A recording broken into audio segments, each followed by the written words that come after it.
Buenos días, mis hermanos, sean bendecidos en el nombre de Jesús. El hermano Osvaldo, transmitiendo desde Buenos Aires, Argentina, como cada fin de semana, en un día invernal por aquí, un día que parece que no vamos a tener lluvia, pero está gris, está feo. Gracias a Dios no hay mucho frío, está dentro de todo, no hace frío, pero bueno, pero en la semana sí vamos a tener lluvia. Así que, pero bueno, no podemos pedir otra cosa porque estamos en invierno. Así que es lo que toca por las regiones, es lo que toca, no queda otra que traspasar este tiempo. Bueno, amados hermanos, estamos empezando la quinta parte de esta miniserie que estamos viendo sobre la vida del patriarca Abraham, de nuestro amigo Abraham, amigo de Dios como fue llamado Abraham. Hoy vamos a empezar con el quinto de los 8 videos, de las 8 partes de la vida de Abraham. Hoy, el video de hoy lo titulamos Hebrón, el famoso lugar Hebrón donde estaba el encinar de Mamre, ¿no? Que fue donde pasó tanto tiempo Abraham y donde tantas cosas pasaron. Y eso es lo que vamos a ver hoy. El último video, el anterior, el cuarto de los 8 videos de la vida de Abraham, fue el Mar Salado, si lo vieron. Si no lo vieron, les recuerdo que aquí arriba está el link para nuestro canal de YouTube, nuestro canal Camino de Justicia. Ahí van alojados todos los vivos que hacemos por acá por TikTok, y ahí van a encontrar con las otras partes anteriores de esta miniserie que estamos viendo sobre la vida de Abraham. Ahí van a encontrar las 4 partes anteriores, y hoy estamos empezando con la quinta parte, Hebrón. Les recuerdo que la cuarta parte del último video fue el Mar Salado, así fue el título del video del último video, y ahí pudimos ver en detalle la gran liberación que efectuó Abraham con los 318 pastores cuando fue y enfrentó los ejércitos de los 5 reyes, y cuando rescató a Lot y a la demás gente y a todas las posesiones. Y bueno, de ahí vimos cómo pasaron por el Jordán, y un poco nació ahí el bautismo por agua. Y bueno, después vimos cuando la formación de las perlas que se hicieron dentro del vaso que venía cargando Abraham, que lo cargaba desde que salió del encinar de Mamre camino hacia la gran liberación, que es una simbología de Cristo, porque llevaba un vaso de barro con aceite, con una mecha y una gran llama, y de ahí saltaban pequeñas llamas, simbología de Cristo y de nosotros. Eso fue lo que pudimos ver en el video pasado, que fue el cuarto video del Mar Salado. Y después vimos también cuando a Nimrod se le revela a Kedorlaomer. Vimos también cuando Abraham regresa a Harán, regresa a visitar a los padres, y después vuelve a Hebrón. Y después vimos cuando Dios anuncia el nacimiento de Isaac, por el cual vendría la promesa. Y por último vimos también en el video pasado la historia de Agar y de Ismael. Pero bueno, hoy nos vamos a focalizar en Hebrón, y en todo lo que ocurrió en ese lugar, en el encinar de Mamre. Podemos ver que Hebrón es una localidad palestina que hoy en día está situada en Cisjordania, y es una de las ciudades permanentemente habitadas más antiguas de Oriente Próximo, digamos. Está ubicada a 30 kilómetros al sur de Jerusalén, y está, podríamos decir, enclavada en los montes de Judea. Por eso fue que cuando se separaron Abraham y Lot eligió las llanuras, las ciudades de la llanura, el valle de Sidim, que era todo un lugar llano, y Abraham se quedó en lo que es el encinar de Mamre, que era una zona más alta, que habían montes, era un lugar mucho más alto que la llanura donde eligió Lot para ir a vivir. Y ahí en Hebrón es donde ya, como les dije, se encontraba el famoso encinar de Mamre, donde habitó Abraham y donde pasaron varias cosas bíblicas, más exactamente en Génesis 18, que fue donde Abraham vivió por mucho tiempo, y ahí pasaron muchas cosas que las vamos a empezar a ver hoy, más adelante, pero previo a irnos a Génesis 18, que hay un montón para hablar de Génesis 18, porque en Génesis 18 no solamente pasa lo del encinar de Mamre, cuando vienen los dos ángeles y Jesús a visitar a Abraham, sino que después empieza la historia de Sodoma y Gomorra, que continúa y termina en Génesis 19, y todo lo que es Sodoma y Gomorra nos va a llevar un capítulo y medio aproximadamente, porque Génesis 18 y 19 nos va a llevar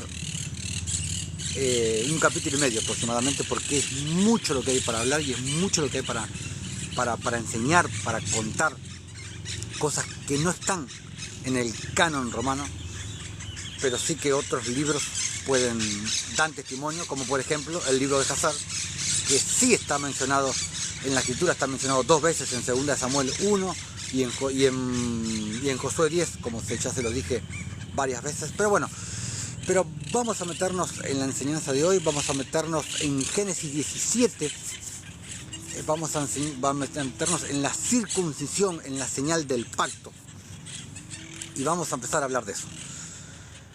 Bueno, vamos. Empecemos por el versículo 1. La circuncisión, señal del pacto.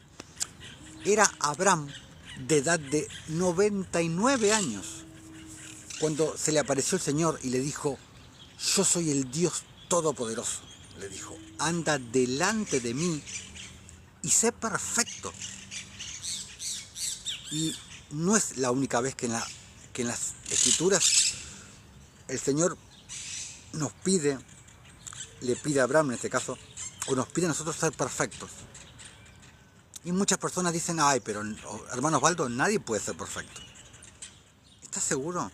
Entonces, ¿Dios nos pediría algo que Él sabe que no podemos cumplir?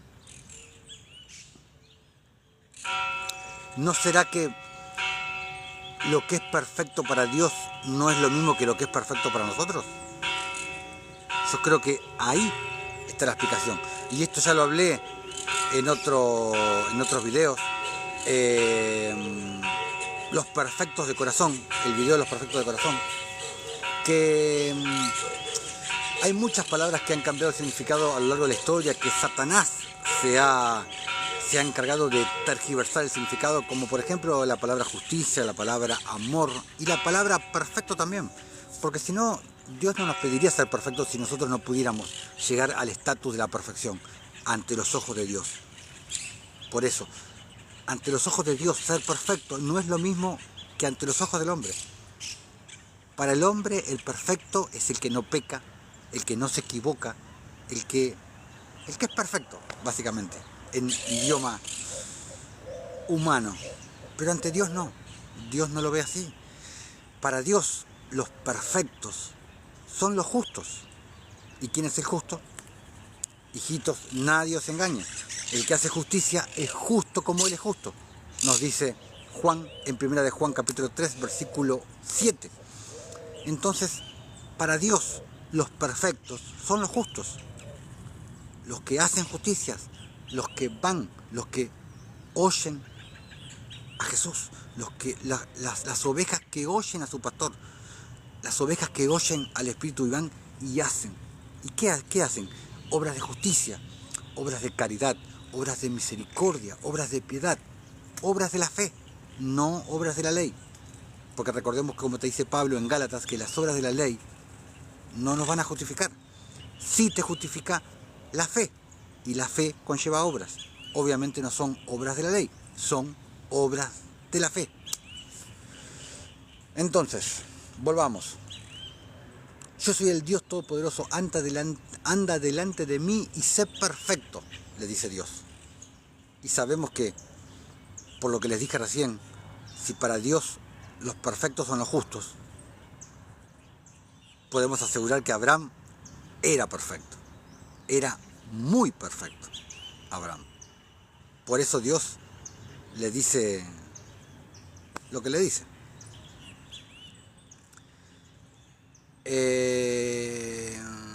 Y pondré mi pacto entre mí y ti. Dice, y te multiplicaré en gran manera, le dice el Señor. Entonces Abraham se postró sobre su rostro y Dios habló con él diciendo, he aquí mi pacto es contigo. He aquí mi pacto es contigo y serás padre de muchedumbre de gentes, o sea, de muchas gentes. Y no se llamará más tu nombre Abraham, sino que será tu nombre Abraham, le dice Dios. Porque te he puesto por padre de muchedumbre de gentes. Y te multiplicaré en gran manera, y haré naciones de ti, y reyes saldrán de ti. Estableceré mi pacto entre mí y ti, y tu descendencia después de ti en sus generaciones por pacto perpetuo, para ser tu Dios y el de tu descendencia después de ti. Y te daré a ti y a tu descendencia después de ti la tierra en que moras, toda la tierra de Canaán, en heredad perpetua, y seré el Dios de ellos. Versículo 9. Dijo de nuevo Dios a Abraham, en cuanto a ti guardarás mi pacto, tú y tu descendencia después de ti por sus generaciones. Este es mi pacto que guardaréis entre mí y vosotros y tu descendencia después de ti. Será circuncidado todo varón de entre vosotros. Circuncidaréis pues la carne de vuestro prepucio y será por señal del pacto entre mí y vosotros. Y de edad de 8 días será circuncidado todo varón entre vosotros por vuestras generaciones, el nacido en casa y el comprado por dinero a cualquier extranjero, que no fuere de tu linaje. Versículo 13. Debe ser circuncidado el nacido en tu casa y el comprado por tu dinero, y estará mi pacto en vuestra carne por pacto perpetuo. Y ahora vamos a ver más adelante qué significa estará mi pacto en vuestra carne por pacto perpetuo. Vamos a verlo más adelante. Versículo 14. Y el varón incircunciso, el que no hubiere circuncidado la carne de su prepucio, aquella persona será cortada de su pueblo. Ha violado mi pacto, dice Dios. Versículo 15. Dijo también Dios a Abraham, a Sarai tu mujer, no la llamarás Sarai, mas Sara será su nombre, que significa reina. Que Sara viene a ser, así como Abraham es nuestro padre de la fe, Sara es nuestra madre de la fe también. Porque Sara es nuestra madre de la fe y nuestra madre espiritual, por así decirlo, no es la Virgen María. No, la Virgen María no es ni nuestra madre terrenal ni nuestra madre espiritual. Nuestra madre terrenal es Sara, nuestra madre de la fe, así como Abraham es nuestro padre de la fe.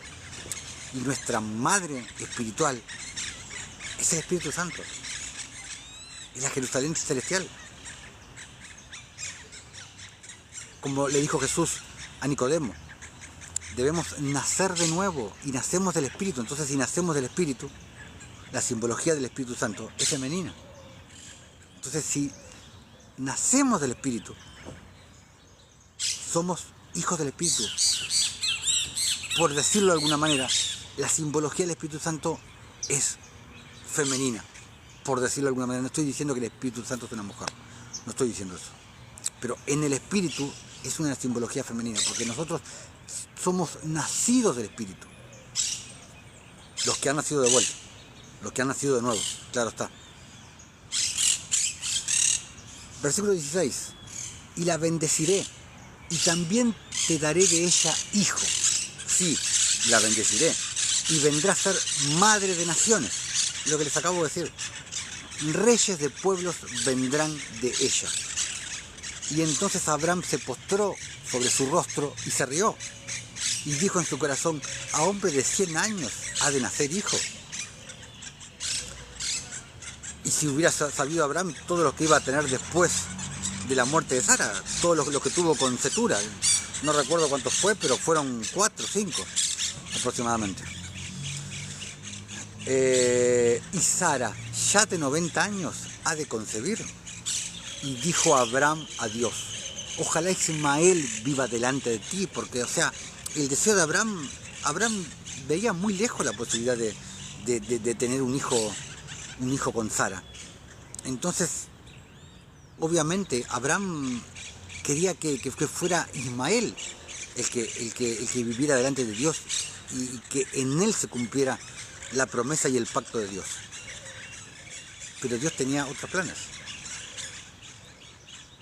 Respondió Dios, ciertamente Sara, tu mujer, te dará a luz un hijo y llamarás su nombre Isaac, que significa risa. Por la risa, no por la risa de Abraham acá, sino por la risa de Sara que vamos a ver en Génesis 18, en el encinar de Mamre. Y llamarás su nombre Isaac y confirmaré mi pacto con él como pacto perpetuo para sus descendientes después de él. O sea, él había elegido a Isaac para hacer su pacto, no a Ismael. Y en cuanto a Ismael, también te he oído. He aquí que le bendeciré y le haré fructificar y multiplicar mucho en gran manera. 12 príncipes engendrará y haré de él una gran nación. Mas yo estableceré mi pacto con Isaac, el que Sara te dará a luz por este tiempo el año que viene. Y acabó de hablar con él y subió Dios de estar con Abraham. O sea, no fue que Dios desechó a Ismael, porque le dijo, de cierto te he oído y lo bendeciré en gran manera y lo haré fructificar, 12 príncipes saldrán de él. No, simplemente Dios eligió para su descendencia, para hacer el pacto, eligió a Isaac. Punto. Es lo que eligió Dios. No desechó a Ismael porque no lo dejó de lado. Pero Él, en su bendita y perfecta voluntad, escogió a Isaac para levantar descendencia, para llevar la promesa. Lo eligió Isaac. Versículo 23. Entonces tomó Abraham a Ismael su hijo y a todos los siervos nacidos en su casa y a todos los comprados por su dinero y a todo varón entre los domésticos de la casa de Abraham, y circuncidó la carne del prepucio de ellos en aquel mismo día, como Dios le había dicho. Era Abraham de edad de 99 años cuando circuncidó la carne de su prepucio. E Ismael, su hijo, era de 13 años, cuando fue circuncidada la carne de su prepucio. En el mismo día fueron circuncidados Abraham e Ismael, su hijo. Y todos los varones de su casa, el siervo nacido en casa y el comprado del extranjero por dinero, fueron circuncidados con él.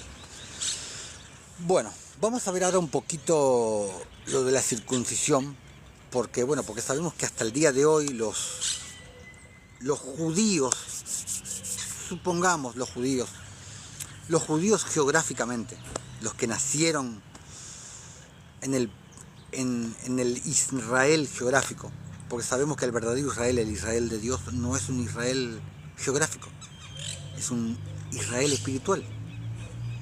Pero los judíos geográficos, sabemos que hasta el día de hoy persisten en hacerse la circuncisión del pene. Entonces, vamos a hablar un poquito de esto. Y vamos a apoyarnos en otros textos y vamos a terminar hablando del canon.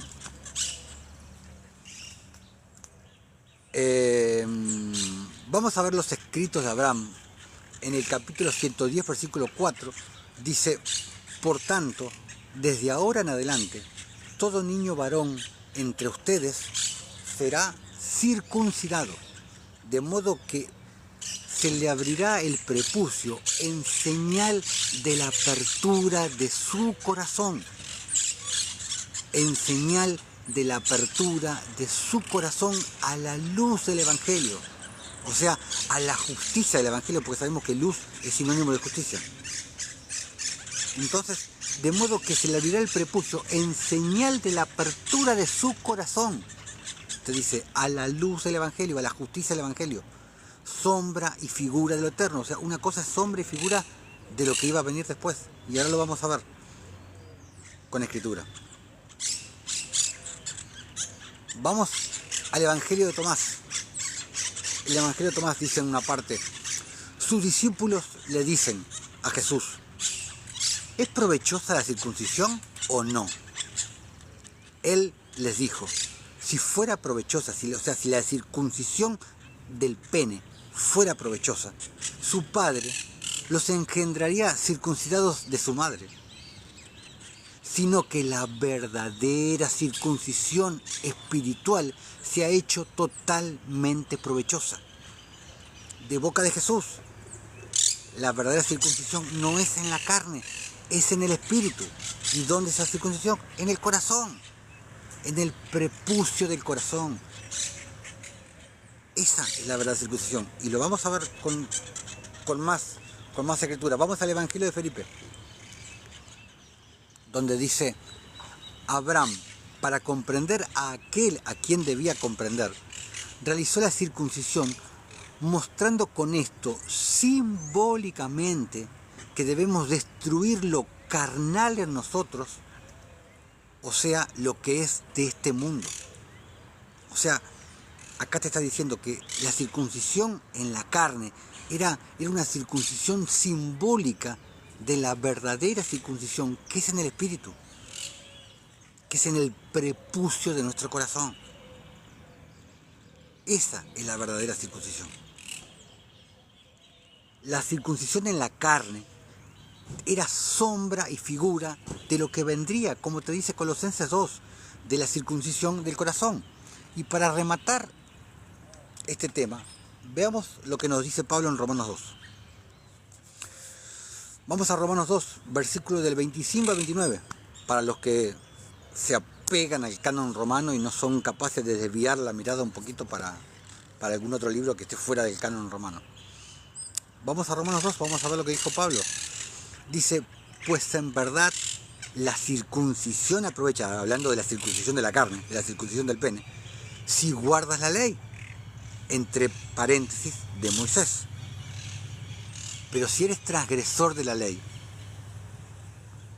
y sabemos que el único que pudo cumplir la ley de Moisés fue Jesús, porque ni siquiera los discípulos pudieron cumplir la ley de Moisés, como lo dice Pedro en Hechos de los Apóstoles y como ya se los he leído varias veces. Pero si eres transgresor de la ley, dice Pablo, tu circuncisión en la carne viene a ser incircuncisión. Sí, pues, el incircunciso guardare las ordenanzas de la ley, ¿no será tenida su incircuncisión como circuncisión? Y el que físicamente es incircunciso, pero guarda perfectamente la ley, te condenará a ti, que con la letra de la ley y con la circuncisión eres transgresor de la ley. Está bien claro lo que dice Pablo. Versículo 28. Pues no es judío el que lo es exteriormente, lo que les dije hace unos minutos antes. No es judío, no es israelí el que nació en Medio Oriente. Lo es geográficamente, pero no ante los ojos de Dios. Te lo dice Pablo. No lo digo yo. Pues no es judío el que lo es exteriormente. Y después veo todos los que están con la banderita de Israel. Sí, Dios salve a Israel, Dios ama a Israel. Qué payasos que son con la bandera de Israel. Como si Dios eligiera un pueblo por lo que eligió el hombre, por una bandera, por una ubicación geográfica. Pues no es judío el que lo es exteriormente, ni es la circuncisión la que se hace exteriormente en la carne, sino que es judío el que lo es en lo interior, el que nació de nuevo, el que tiene el Espíritu de Cristo morando dentro. Ese es el verdadero judío, no el que nació en Medio Oriente. Este es el verdadero judío, el que nació de nuevo, el que nació del Espíritu. No el que nació en Medio Oriente, no el que está con la banderita de Israel, con la estrella de Moloch y Renfán. No, está la estrella de David. Mentira. ¿En dónde dice que esta es la estrella de David? ¿En dónde dice? Esta es la estrella de Moloch y Renfán. Como se los dijo Esteban en la cara a los fariseos y que le costó la vida. En Hechos 7.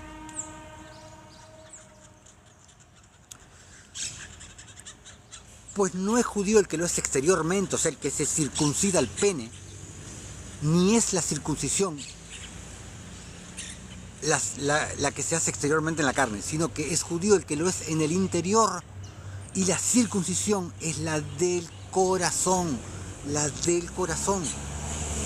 en espíritu, no en letra, la alabanza del cual no viene de los hombres, sino de Dios. Entonces la verdadera circuncisión es la circuncisión del corazón. Está más que claro. Hablando de Esteban, ¿qué les dijo Esteban en Hechos 7 cuando detona la bomba? Y duros de cerviz e incircuncisos de corazón. Esteban se los dijo en la propia cara, duros de cerviz e incircuncisos de corazón. No les dijo incircuncisos de pene. No, incircuncisos de corazón, porque esa es la verdadera circuncisión, la del corazón, la que hace Dios en el Espíritu, la que nos hace Jesús en el corazón. Esa es la verdadera circuncisión, no de mano de hombre. Bueno, cerrando el tema de la circuncisión, que espero que haya quedado claro. O sea, lo apoyé leyéndoles Pablo, y lo apoyé también leyéndoles los mal llamados apócrifos. Creo que no quedó ninguna duda sobre la circuncisión. Bueno, vamos a empezar con una introducción a lo que va a ser Génesis 18, que nos va a llevar bastante a hablar de Génesis 18, porque viene lo del encinar de Mamre y después empieza el episodio de Sodoma y Gomorra. Pero vamos a, como hay tanto para hablar de Génesis 18, vamos a empezar dando una introducción de Génesis 18. Entonces, ahora, situémonos en Génesis 18. Pasaron 6 años de la guerra de los reyes, de la guerra de los 5 reyes contra 4, de la gran liberación de Abraham. Pasaron 6 años.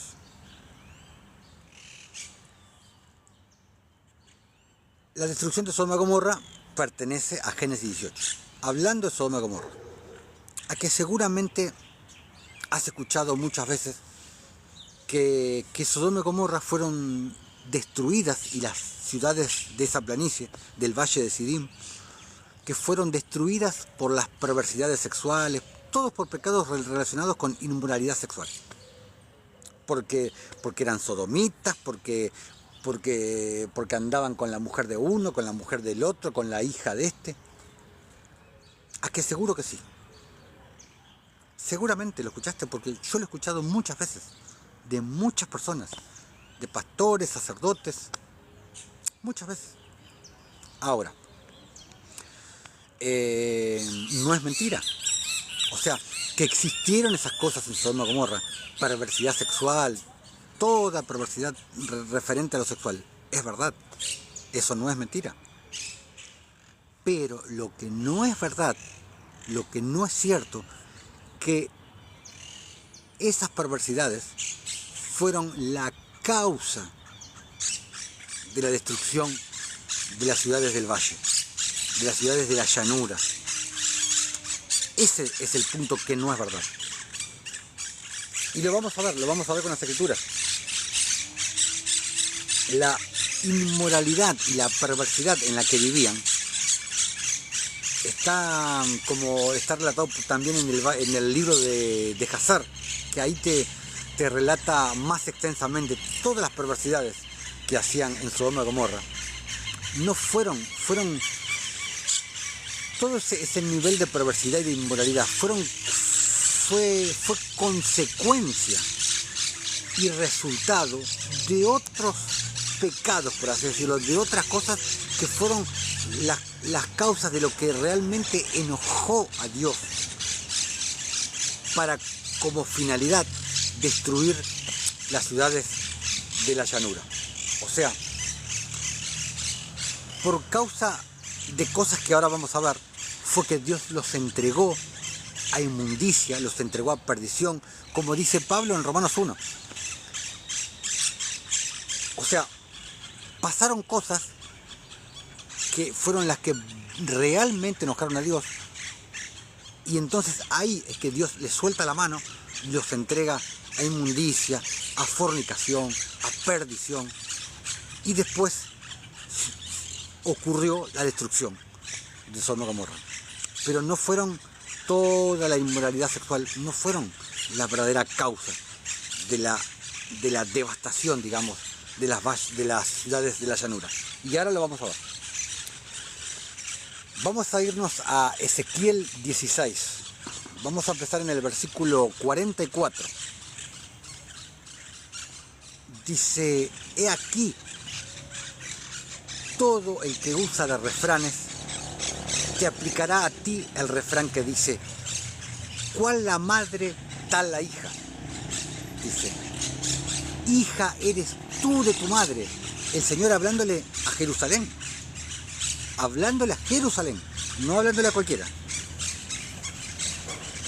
Hija eres tú de tu madre, que desechó a su marido y a sus hijos.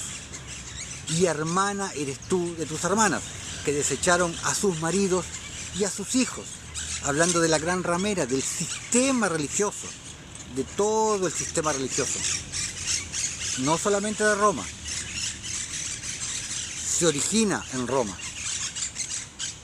Se origina en Roma, que Roma es básicamente Edom.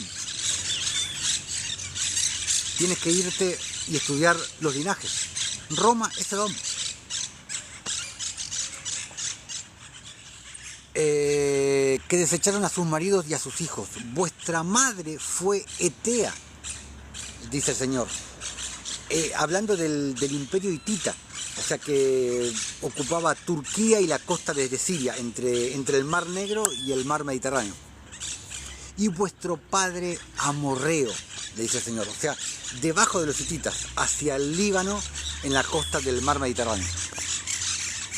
Básicamente eran cananeos, eran fenecios, básicamente. Versículo 46. Y tu hermana mayor es Samaria. Siempre hablándole a Jerusalén. Y tu hermana mayor es Samaria. Ella y sus hijas que habitan al norte de ti. Y tu hermana menor es Sodoma con sus hijas, la cual habita al sur de ti. O sea, habla de Sodoma y sus hijas y del resto de las ciudades del valle de Sidim, de la planicie. Versículo 47. Ni aún anduviste en sus caminos, ni hiciste según sus abominaciones. Antes, como si esto fuera poco y muy poco, te corrompiste más que ellas en todos tus caminos. ¡Wow! Le está hablando a la niña de sus ojos. Le está hablando a Jerusalén. Que todos endiosan la parte geográfica del Medio Oriente. Le está hablando a Jerusalén. Antes, como si esto fuera poco y muy poco, te corrompiste más que ellas en todos tus caminos. Le dice a Jerusalén. Vivo yo, dice el Señor. O sea, básicamente dicho, para que me entiendas fácilmente, te lo juro. Es un juramento el Señor. Vivo yo, dice el Señor, que Sodoma, tu hermana y sus hijas, no han hecho como hiciste tú y tus hijas. Le dice, he aquí, Y acá viene la cuestión central. He aquí que esta fue la maldad de Sodoma tu hermana. Soberbia. 4 pecados, nombre del Señor. 4 pecados. Soberbia. Y los vamos a detallar más adelante. Soberbia. Saciedad de pan. Abundancia y ociosidad tuvieron ellas. Vamos a ver algo. Dice soberbia. ¿Qué es la soberbia? Es egoísmo, el ego del yo, la indiferencia al resto. Saciedad de pan, comían ellas, comían, y el resto no me importa. Comían hasta hartarse. Abundancia y ociosidad tuvieron ella y sus hijas. Lo que habla Pablo en 1 Corintios 10, citando Éxodo 32, cuando dice, ni seáis idólatras como algunos de ellos, según está escrito, citando Éxodo 32. Dice, se sentó el pueblo a comer y a beber y se levantó a jugar. O sea, se levantó a hacer cosas que no eran de provecho. Como dice en 2 de Tesalonicenses 3, si alguno no quiere trabajar, tampoco coma, como lo citan a Pablo siempre para el que no le quiere dar al que está en la calle, al que está sin trabajo, al que no quiere hacer obras de justicia. Citan, no, Pablo dijo, el que no quiere trabajar que no coma, cuando no fue eso lo que dijo Pablo. Pablo te decía que el que no quiere trabajar en la obra, en la iglesia, en el pueblo de Dios, el que no quiere trabajar en la obra, ayudando a los hermanos, predicando, sirviendo las mesas, que tampoco coma. A eso se refería Pablo.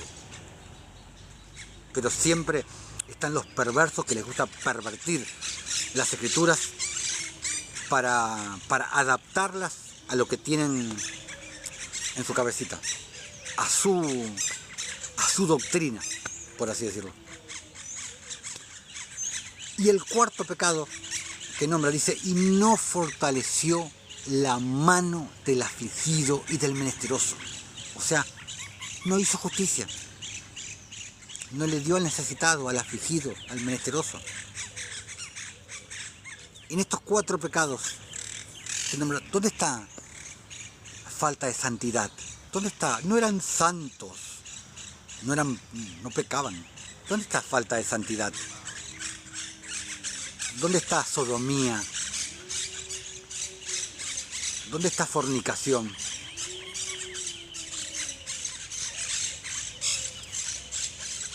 La sodomía y la fornicación, si bien existieron, no fueron lo que más le ofendió a Dios. Claramente no. Te lo acabo de leer. Versículo 50. Y se llenaron de soberbia, otra vez, por segunda vez. Se llenaron de soberbia y hicieron abominación delante de mí. Y cuando lo vi, las quité. Me hartaron, las quité, dice. O sea, básicamente Jesús te está diciendo que lo que no hacían era justicia. No tenían compasión, no hacían caridad, no tenían misericordia. Eso es lo que te está diciendo Jesús. Versículo 51. Y Samaria no cometió ni la mitad de tus pecados, porque tú multiplicaste tus abominaciones más que ellas, y has justificado a tus hermanas con todas las abominaciones que tú hiciste. Tú también, que juzgaste a tus hermanas, lleva tu vergüenza en los pecados que tú hiciste. Más abominables son, más abominables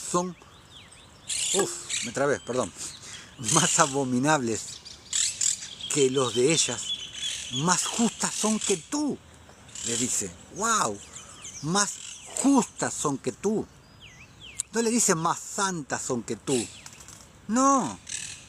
Lo que le molestaba a Dios, que eran injustas, que eran impías, que no hacían caridad, que no tenían misericordia, que no tenían piedad. Eso fue lo que verdaderamente le molestó a Dios, lo que provocó la ira del Señor y que las destruyera. Y lo vamos a seguir confirmando más adelante. Hay mucho para hablar sobre Sodoma y Gomorra, pero acá Acá lo tenés, le dice a Jerusalén, no le dice, más santas son que tú, no, más justas son que tú. Ese es el verdadero pecado, lo que verdaderamente le molesta a Dios, lo que más le molesta. Porque al igual que todas las religiones se enfocan en lo que no tienes que hacer, pero nunca te dicen qué es lo que tienes que hacer.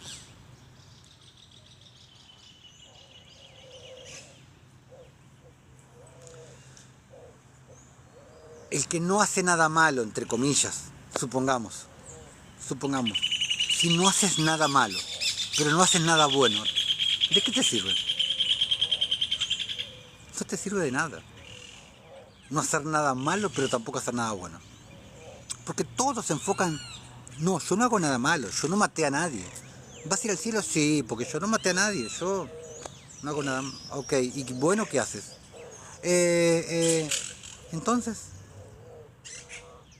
o sea, si te escudas en que no haces nada malo, en que no mataste a nadie,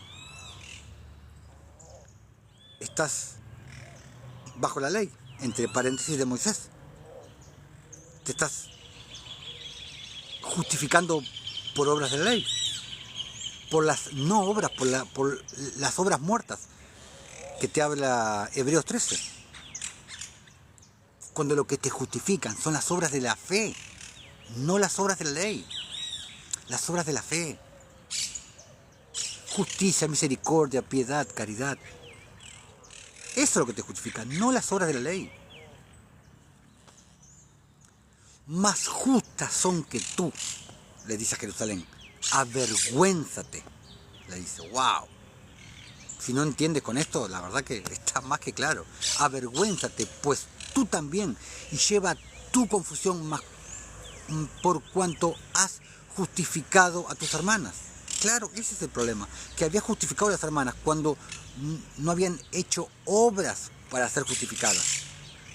No habían hecho obras de la fe para ser justificadas. ¿Por qué? Porque eran impías, porque eran injustas, no tenían caridad, no tenían misericordia. Eso es lo que ofende a Dios. Eso es lo que ofende.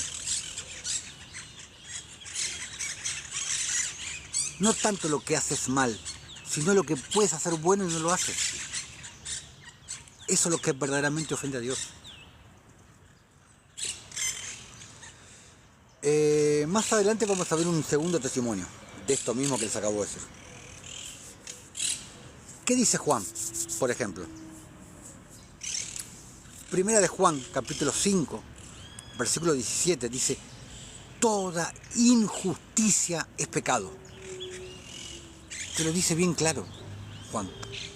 Toda injusticia es pecado, pero no, pero todo el mundo mira el pecado de la fornicación, de la masturbación, el pecado de todo con lo referido sexual. Es el pecado favorito de los religiosos para acusar a los demás. Parece que no hay un pecado mayor que todo lo relacionado con lo sexual. Pero acá Juan te dice, toda injusticia es pecado. O sea, toda falta de justicia, toda falta de caridad, toda falta de misericordia, toda falta de piedad. ¿Cuántas veces pasas por adelante de alguien que está pidiendo en la calle? Sea una persona grande, sea un chico, y lo ignoras. Ese pecado no lo tienes en cuenta. Como te dice Juan acá, toda injusticia es pecado. Ese pecado nadie lo tiene en cuenta, nadie le importa ese pecado. Como te dice Santiago también, el que sabe hacer lo bueno y no lo hace, es contado como pecado. Pero ese pecado nadie se fija. Yo jamás escuché a alguien decir, ese es un pecador. ¿Por qué? Porque es injusto, porque no es caritativo, porque no es piadoso. Yo nunca jamás escuché a un cristiano acusar a otro cristiano de ser injusto, de no tener caridad, de ser impío. Yo nunca escuché eso. Ahora, acusadores de pecados sexuales, un montón. ¿Por qué? Esto es lo que enseña el sistema religioso. Eso es lo que nos enseña. Desviando la atención de lo que más le importa a Dios. De lo que verdaderamente ofende a Dios. No digo que lo otro está bien. No. Pero una cosa es consecuencia de la otra. Como lo vimos en Sodoma y Gomorra. Una cosa es consecuencia de la otra.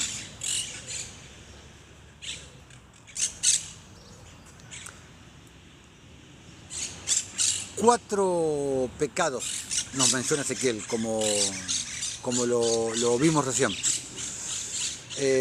Vamos a ver un poco más detenidamente.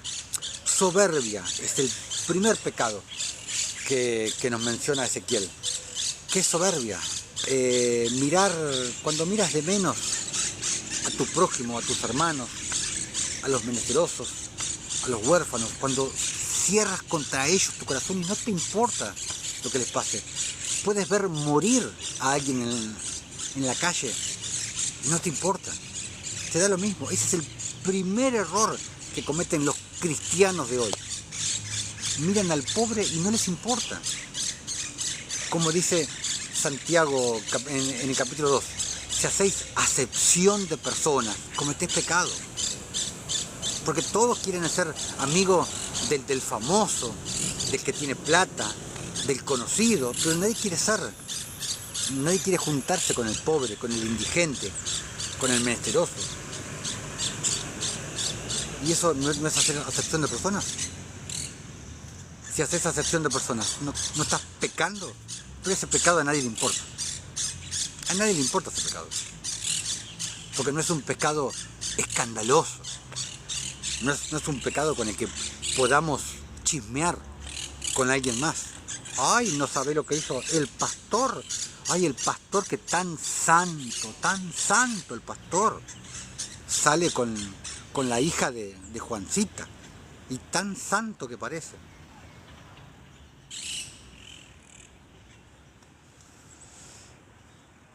A ver, a Dios no le importa si vives en una mansión, si tienes delante de tu casa un auto 0 kilómetros, si tienes ropa de marca. A Dios lo que verdaderamente le importa es lo que tienes acá adentro. Es la pureza de tu corazón. La circuncisión de tu corazón, como lo vimos hace un rato. Eso es lo que verdaderamente le importa a Dios. Como dice Proverbios 15, dice, el Seol y el Abadón, o sea, el abismo, están delante del Señor. ¿Cuánto más los corazones de los hombres? ¡Wow! ¿Cuánto más los corazones de los hombres? No lo puedes engañar a Dios en tu corazón, no puedes. No hay nada escondido delante de Él. Nada. Delante de Él estás desnudo.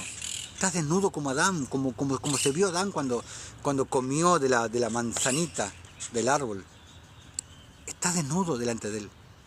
Hasta que te vistes de justicia. Pero hermano Osvaldo, ¿cómo me he visto de justicia? Haciendo obras de justicia, haciendo obras de caridad, haciendo obras de piedad. Porque la justicia es lo que te viste delante de los ojos de Dios, delante de los ojos de Jesús. Eso es lo que te viste delante de Él. Cuando tú haces obras de justicia, te vistes de justicia y ya no estás desnudo ante sus ojos. Como te dice Job 29, dice, me vestía de justicia, te dice Job en el capítulo 29, y ella me cubría. No lo dice el hermano Osvaldo, te lo dice Job. Me vestía de justicia y ella me cubría. Y si lees todo el capítulo 29 de Job, te vas a dar cuenta por qué. Te vas a dar cuenta por qué en el capítulo 1, Dios hablando con Satanás, atestigua que Job era justo y perfecto. Y es de la única persona que Dios atestigua en las Escrituras que era perfecto. Como te dije en el comienzo, perfecto no es lo que nosotros creemos que es perfecto, lo que el mundo te enseñó que era perfecto. No.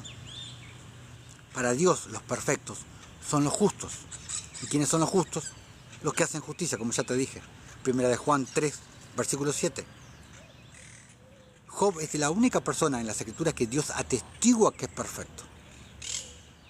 ¿Y qué hacía Job? para que Dios atestiguara que era justo y perfecto? La respuesta la tienes en todo el capítulo 29 de Job. Ve y léelo y entérate por qué para Dios Job era perfecto. Ahí está la respuesta. Pero sigamos con lo que estamos hablando. Me vestía de justicia y ella me cubría, dice Job. Y en el Salmo 132 dice, tus sacerdotes se vistan de justicia.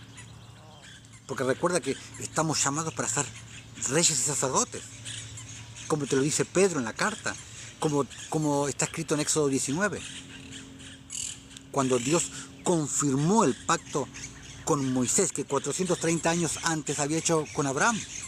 Lo que pasa que, bueno, después, 40 días más tarde, el pueblo se convirtió en una ramera y fue a fornicar con el becerro de oro en Éxodo 32, y ahí Dios les impuso el divorcio, o sea, la ley de Moisés.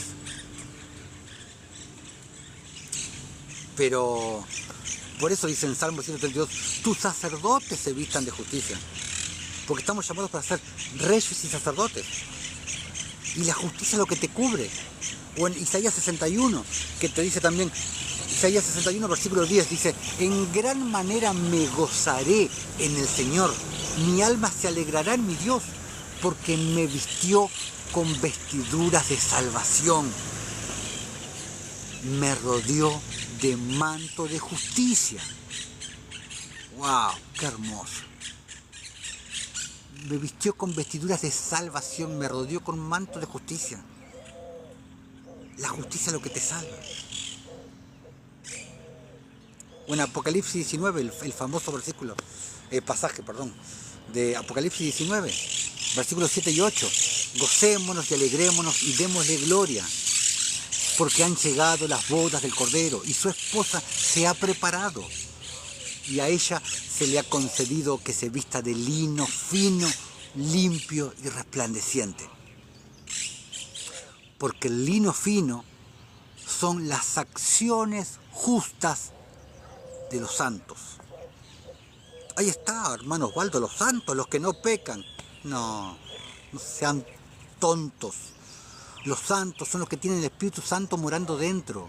Somos santos porque Él nos hace santos. Él nos pasa su santidad a través de su Espíritu.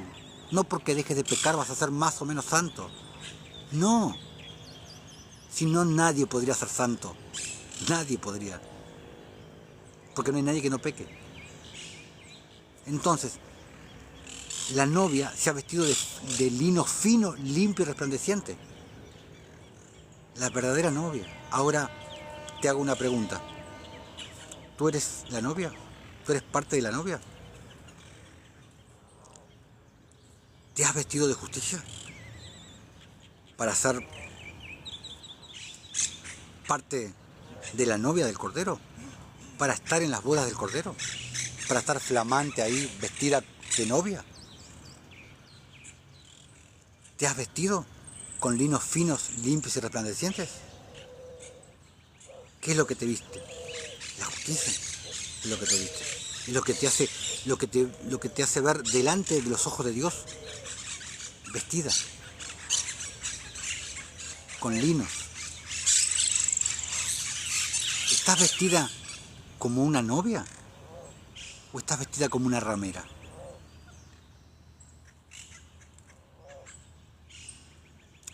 Presta atención a eso. Considéralo. ¿Estás vestida como una novia o estás vestida como una ramera? Piénsalo. Por eso dijo Jesús en Mateo 6:25, dijo, por tanto os digo, no os afanéis por vuestra vida, qué habéis de comer o qué habéis de beber, ni por vuestro cuerpo, qué habéis de vestir. Lo mismo dijo Pedro en primera de Pedro 3, dice, vuestro atavío no sea el externo de peinados ostentosos, de adornos de oro, de vestidos lujosos, sino el interno, el del corazón, que lo logras cuando viene la circuncisión del corazón, el del corazón, en el incorruptible ornato de un espíritu afable y apacible que es de grande estima delante de Dios, que es de grande estima delante de Dios, el corazón circuncidado, el espíritu afable, el espíritu apacible. De eso está hablando. Vamos al segundo pecado. Vamos a saciedad de pan, el otro pecado que nombra Ezequiel. Saciedad de pan. ¿Qué significa saciedad de pan? Que comes, te llenas la panza, sí. Y no te importa que el de al lado tuyo tenga hambre, que tu vecino de enfrente tenga hambre, que la esté pasando mal, por el motivo que sea. No te importa, solamente te importa vos. Comés, como, ¡ah, qué rico! No. De eso habla saciedad de pan. Como en Lucas 3. Y la gente le preguntaba diciendo a Juan el Bautista, entonces, ¿qué haremos? Y respondiendo les dijo, el que tiene 2 túnicas, dé una al que no tiene. Y el que tiene que comer, haga lo mismo. Dé al que no tiene. No es tan complicado. Esa es la justicia. Esa es la equidad. El compartir. El partir el pan con nuestros hermanos. Partir el pan con el prójimo. No es hastiarte tú solo, llenarte tú solo. Por eso Jesús dice en Lucas 6, al que te quite la capa, ni aun la túnica le niegues. No retengas nada. Y por eso la palabra dice en Hechos que en la iglesia primitiva nadie tenía nada como propio, sino que tenían todas las cosas en común. Ahí te lo explica bien en Hechos 2 y en Hechos 4. Te explica cómo vivía la iglesia de la época de los apóstoles. Tenían todo en común y no había pobres, no había necesitados dentro de la iglesia, porque tenían todo en común. Vivían en equidad, no en igualdad. En equidad, en la equidad, al que más necesita, más se le da. Al que menos necesita, menos se le da. Eso es la equidad. No la igualdad que divide todo en partes iguales sin importar lo que tiene uno y lo que tiene el otro. No, viven en equidad, no en igualdad. Que pueden sonar parecidos, pero no es lo mismo. Entonces, en el valle de Sodoma, las ciudades de la planicie, eran muy prósperos. Tenían sus graneros llenos. Estaban atestados de comida, pero no le daban al necesitado. No le daban al necesitado, al que tenía hambre, a los viajantes que venían y pasaban por ahí. Como la parábola del rico insensato, lo mismo.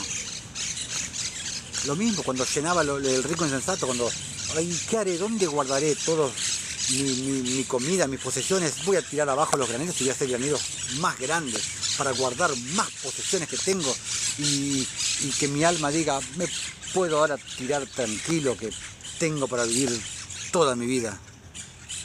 Hasta que el Señor le dice, necio, esta noche vienen por tu alma. ¿Para quién será todo lo que guardaste y amontonaste? ¿Para quién va a ser? Cuando pudiste ser de provecho para personas que tuvieran necesidad. ¿Para quién va a ser todo lo que tanto te esmeraste en guardar y en amontonar? No hagas riqueza para ti en esta vida, no hagas riqueza acá, sé rico para con Dios. Sé rico para con Dios haciendo tesoros celestiales, depositando en tu cuenta celestial, en tu cuenta bancaria celestial. ¿Y cómo lo haces eso? Haciendo justicia, dándole al que necesita. La justicia es la manera de transferir riquezas de este mundo al siglo venidero.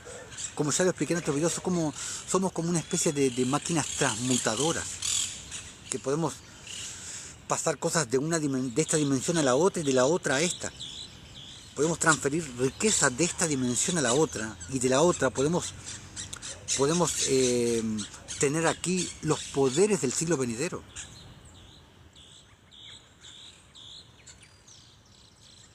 Entonces, no hagas riquezas en esta vida.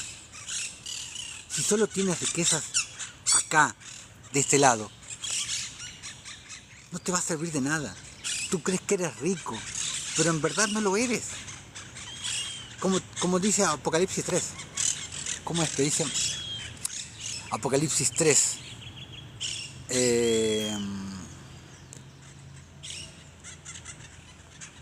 Apocalipsis 3 dice, Apocalipsis 3 capítulo, versículo 17 y 18 dice, porque tú dices, yo soy rico y me he enriquecido y de ninguna cosa tengo necesidad. ¿Cuántas personas escuchas decir eso? Yo lo he escuchado. Soy rico, todo lo que tengo, cómo me ama Dios, cuánto me ama Dios todo lo que me ha dado. Y de ninguna cosa tengo necesidad. Y no sabes que tú eres un desventurado, miserable, pobre, ciego y desnudo. Lo que te vengo explicando anteriormente. Desnudo. Por tanto, yo te aconsejo que de mí compres oro refinado en fuego, para que seas rico, y vestiduras blancas para vestirte, vestiduras de lino, fino, blanco y resplandeciente. Las acciones justas de los santos, hablando exactamente de lo mismo. Por tanto, yo te aconsejo que de mí compres oro refinado en fuego para que seas rico y vestiduras blancas para vestirte y que no se descubra la vergüenza de tu desnudez ante Dios. Si no estás vestido de justicia, como ya te expliqué, estás desnudo. Y unge tus ojos con colirio para que veas. Todo hablando en un mismo idioma. Hablando todo exactamente de lo mismo. Hablando de las vestiduras de Apocalipsis 19. La misma que te dije, las vestiduras de la novia. De la novia del Cordero, los linos finos, limpios y resplandecientes. Las acciones justas de los santos.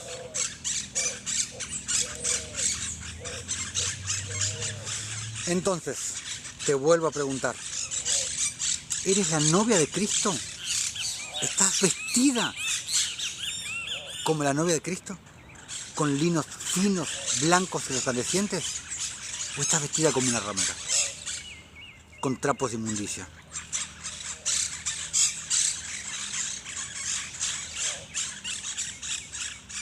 Vamos al tercer pecado. Abundancia de ociosidad, dice Dios en Ezequiel. ¿Qué es la ociosidad? Puntualmente hablando de esto, cristianos perezosos que no salen a las calles a predicar porque viven encerrados en sus casas o viven encerrados en templos de piedra, en templos de 4 paredes, alabando a Dios, cantando, brincando, saltando, y creen que eso es justo. Creen que eso es justo. Hoy en día vas a ver a muchos cristianos que viven bendecidos, prosperados y en victoria. Y no les importa vivir en un barrio donde está lleno de necesidad, donde tienen muchos vecinos, tienen a prójimo por todos lados, pasando necesidad y no les importa. Es como cuando ves grandes templos, grandes iglesias, grandes sinagogas, por así decirlo, los ves en las proximidades de barrios marginales, y templos que valen millones, y ves personas a una cuadra que ni siquiera tienen una casa de madera. Entonces, ¿tú crees que eso es justo ante Dios? Ver una sinagoga de millones y a una cuadra ver a alguien que no tiene ni siquiera para construirse una casita de madera. ¿Crees que Dios vino a morir en este plano para que se construyeran grandes templos mientras la gente se muere de hambre y de frío? ¿Crees que eso es justo ante Dios?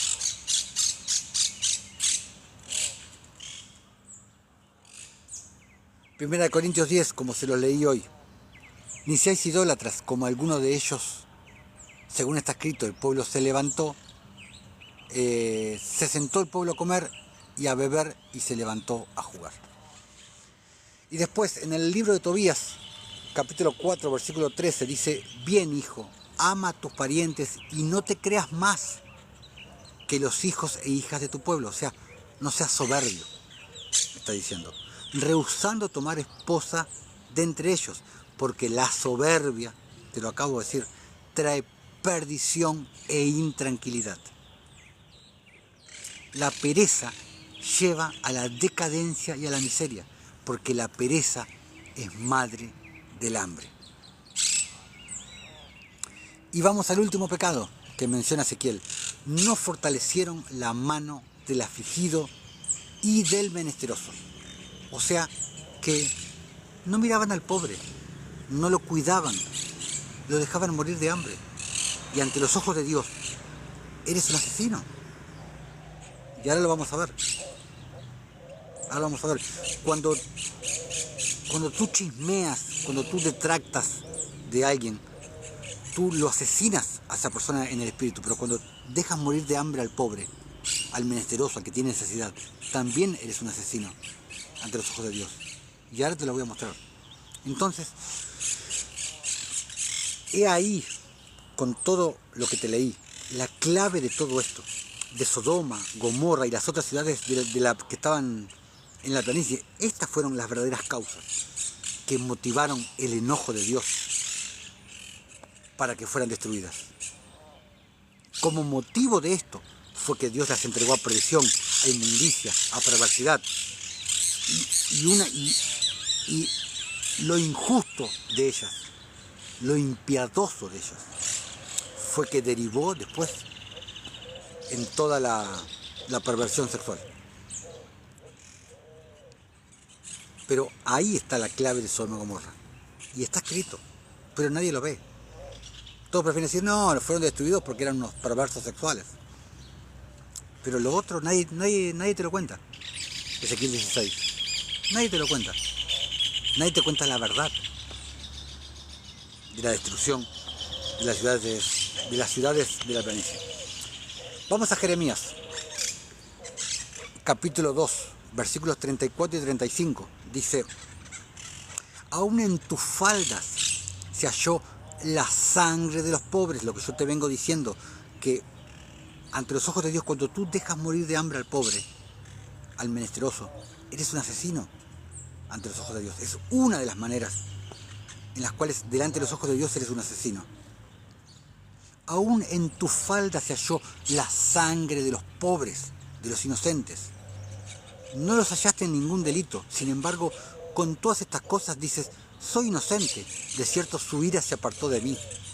He aquí, yo entraré en juicio contigo, porque dijiste: no he pecado. El ignorar y o el aborrecer y o dejar de morir al pobre de hambre te mancha las manos de sangre delante de los ojos de Dios. Te hace asesino delante de los ojos de Dios. Lo mismo te dice en Jeremías 7 y en Jeremías 22. Jeremías 7, versículos 5 y 6. Pero si mejorareis cumplidamente vuestros caminos y vuestras obras, no habla de santidad, ¿no? Si mejorareis vuestra santidad, si creciereis en santidad, como escuché a un pastor hace unos días decir: yo quiero crecer en santidad. Dios mío. Pero si mejorareis cumplidamente vuestros caminos y vuestras obras. Y alguien me puede decir: ay, pero no somos salvos por obras. Sí, no somos salvos por obras. Pero las obras, nosotros no hacemos obras para ser salvos. Porque ya somos salvos, es que hacemos obras. Las obras es la manifestación de quién somos. Tan simple como eso. Pero si mejorareis cumplidamente vuestros caminos y vuestras obras, y con verdad hiciereis justicia entre el hombre y su prójimo, si con verdad, o sea, con piedad, porque Pablo te dice en Tito 1:1, y la verdad que según la piedad, si con verdad hiciereis justicia entre el hombre y tu prójimo, entre el hombre y su prójimo, y no premieres al extranjero, al huérfano, a la viuda, ni en este lugar derramaréis la sangre inocente, ni anduviereis en pos de dioses ajenos para mal vuestro.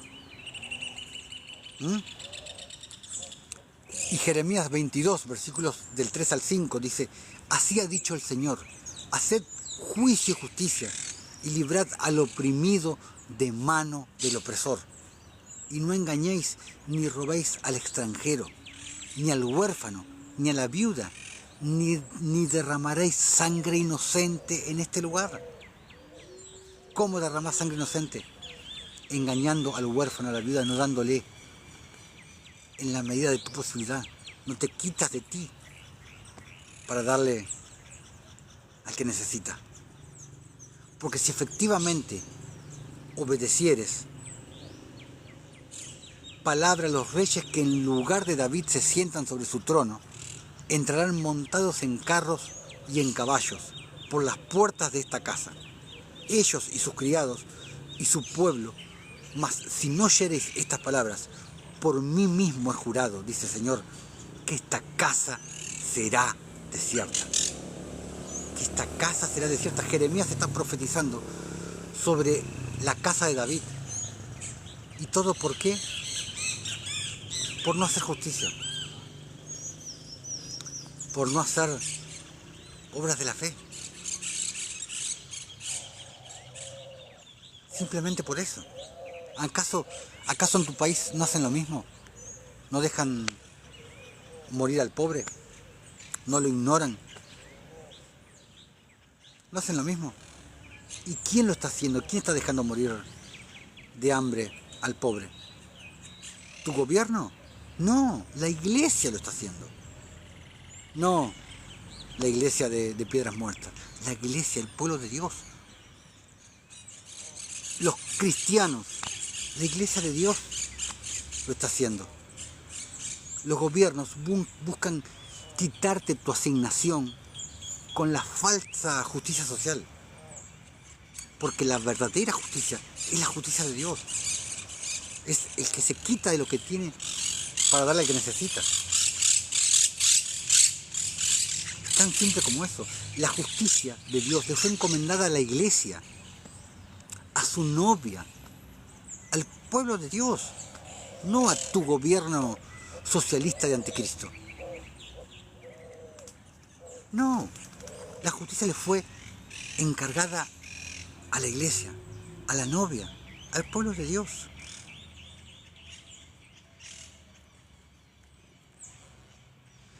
Primera de Juan, capítulo 3, versículo 15, dice: todo aquel que aborrece a su hermano es homicida. Y sabéis que ningún homicida tiene vida eterna permanente en él. Lo mismo que vengo hablando. ¿Y qué es aborrecer a tu hermano? No es tanto odiarlo, sino que estás cansado de él, estás harto, estás hastiado de verlo siempre. Como ay, me voy a cruzar de vereda para que no me vea porque no le quiero dar. Estás cansado, ya no lo puedes ver. Básicamente es eso. El juicio de Dios viene sobre todo el mundo y lo único que te va a salvar es la justicia que hagas. Pero tienes que ser un justo. Tienes que ser un justo y no es simplemente hacer justicia por hacerlo. No es simplemente por hacerlo. Te lo voy a mostrar. Santiago 2, versículo 13 dice: porque juicio sin misericordia se hará para todo aquel que no tenga misericordia. Y la misericordia triunfa o vence sobre el juicio.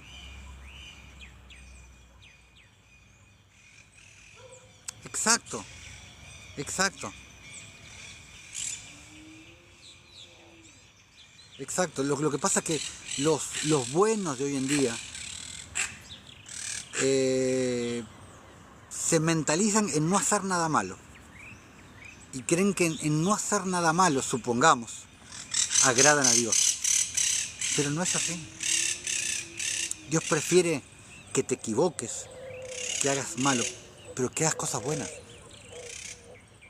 Que obres, que te ejercites para la piedad, como dice Pablo. Ejercítate para la piedad. Workout, como se dice en inglés. No, pero yo no hago nada malo. Ok. ¿Y qué obras de la fe hace? ¿Qué? No, yo no hago nada malo. Pero con eso no alcanza. No alcanza con eso. En Génesis 18 vamos a confirmar un poco con un ejemplo lo que dice en Santiago. Pero va a ser en el próximo video, porque ahora vamos a ver la primera parte de Génesis 18 porque es muy largo para ver Génesis 18. Pero en el próximo video vamos a confirmar este pasaje de Santiago, porque juicio sin misericordia será para aquel que no tenga misericordia, y la misericordia triunfa o vence en el juicio. Bueno, para terminar por hoy vamos a empezar con Génesis 18. Vamos a ver la primera parte de Génesis 18.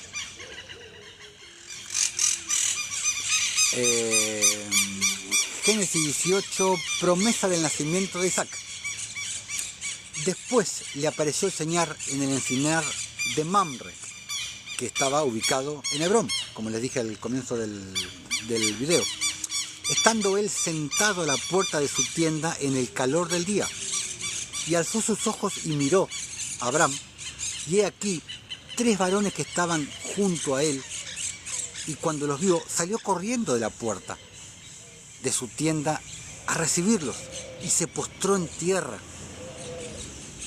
y dijo: Señor, si ahora he hallado gracia en tus ojos. O sea, Abraham reconoció a Jesús, reconoció a la imagen visible del Dios invisible.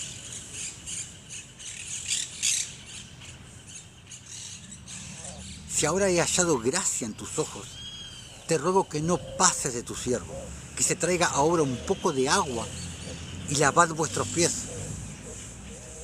O sea, Abraham hizo lo mismo que hizo Jesús. Cuando nos lavamos los pies entre nosotros, debemos declarar que somos hijos de Abraham y que somos parte de ese pacto, del pacto que Dios hizo con Abraham. Y por eso después, muchos años después, Jesús le lava los pies a los apóstoles, porque es una manera de no solamente de declarar a sus apóstoles hijos de Abraham, sino que de devolverle el favor a Abraham.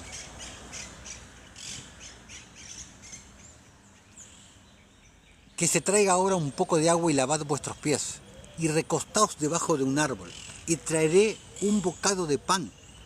O sea, Abraham era hospitalario, era justo, porque estaba haciendo obras de justicia, estaba siendo caritativo. Y sustentad vuestro corazón, dice. Por eso Jesús le dice a los fariseos después: si fuereis hijos de Abraham, las obras de Abraham harías.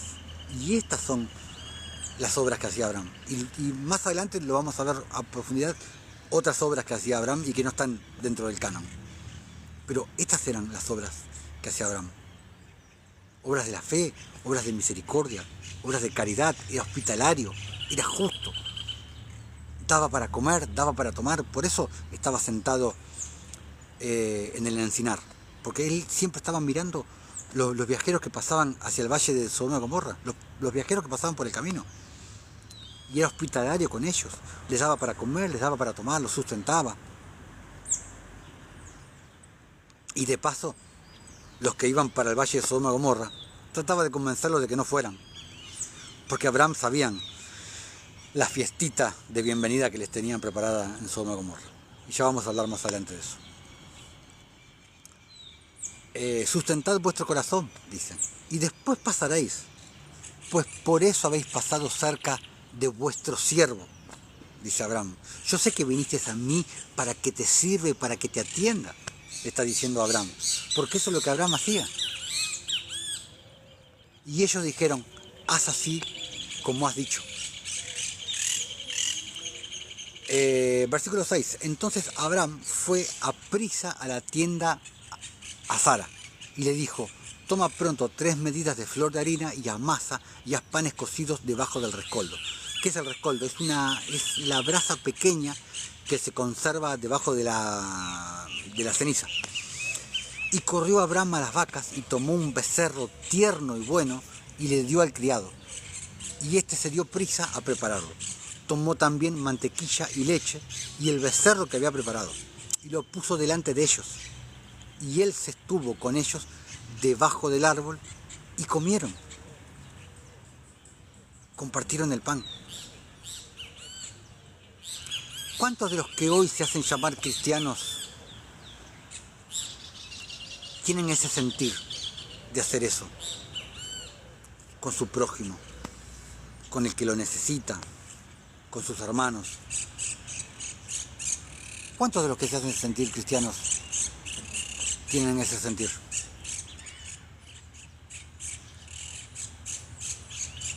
Te vuelvo a preguntar, ¿estás vestida como una novia? ¿Como la novia de Cristo, con linos finos, limpios y resplandecientes? ¿O estás vestida como una ramera, con trapos de inmundicia?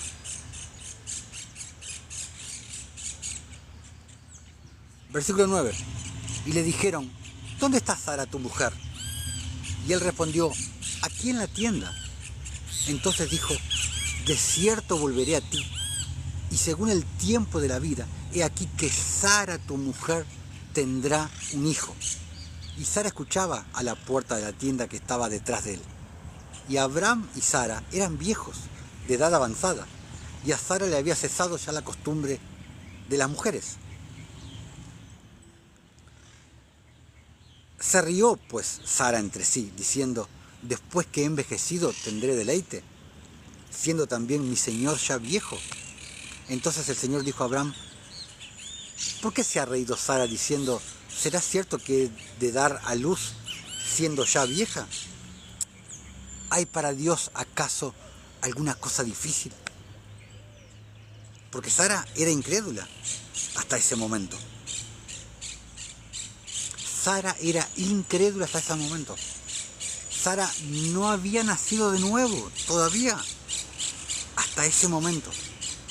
Sara. Al tiempo señalado volveré a ti, y según el tiempo de la vida, Sara tendrá un hijo. Entonces Sara negó diciendo, no me reí, porque tuvo miedo. Seas bendecida, hermana Molly. Sí, a veces vemos para creer, exacto. Exacto, porque el hombre del mundo dice, lo veo y no lo creo. Aún viendo las cosas a veces no la pueden creer. Cuando nosotros en realidad tenemos que creer para ver las cosas. Porque primero las debemos de creer en nuestro corazón, para después verlas materializadas. Lo veo porque primero lo creí. Ese es el orden. Sara negó diciendo, no me reí, porque tuvo miedo. Y él dijo, no es así, sino que te has reído. Claro, exacto.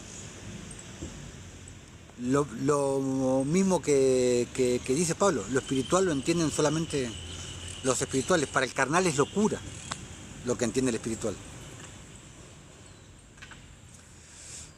Pero bueno, en el próximo video vamos a seguir con Génesis 18 y vamos a seguir con Génesis 19.